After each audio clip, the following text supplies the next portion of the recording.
sujet d'un verbe n'est pas toujours facile. En effet, il ne se trouve pas toujours en tête de phrase ou immédiatement avant le verbe. Il convient donc d'être vigilant. Pour trouver le sujet, voici ce que tu peux faire. Tout d'abord, vérifie si la phrase contient un des pronoms personnels sujets suivants. Je, tu, il, elle, on, il, elle. Mais il reste sauvage. Tu vois le pronom il, le pronom sujet de la troisième personne du pluriel. Il est donc le sujet du verbe reste. Si la phrase ne contient aucun de ces pronoms, 2 astuces sont à ta disposition après avoir identifié le verbe conjugué. La première astuce consiste à poser la question « qui est-ce qui » ou « qu'est-ce qui » avant le verbe.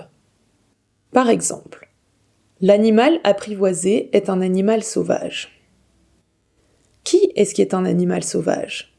La réponse est l'animal apprivoisé. Tu dois donc accorder le verbe avec le groupe nominal l'animal apprivoisé, qui correspond à une troisième personne du singulier. On pourrait en effet remplacer l'animal apprivoisé par il. La seconde astuce consiste en une manipulation appelée l'encadrement.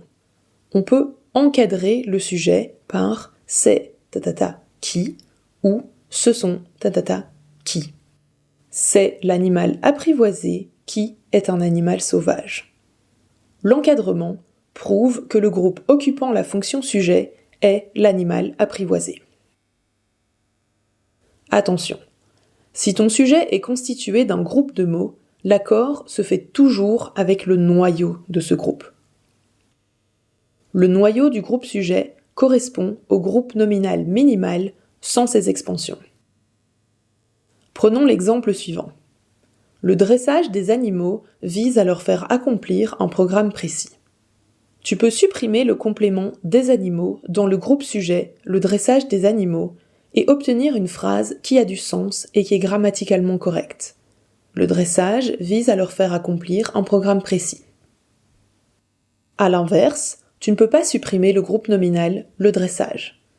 Des animaux visent à leur faire accomplir un programme précis.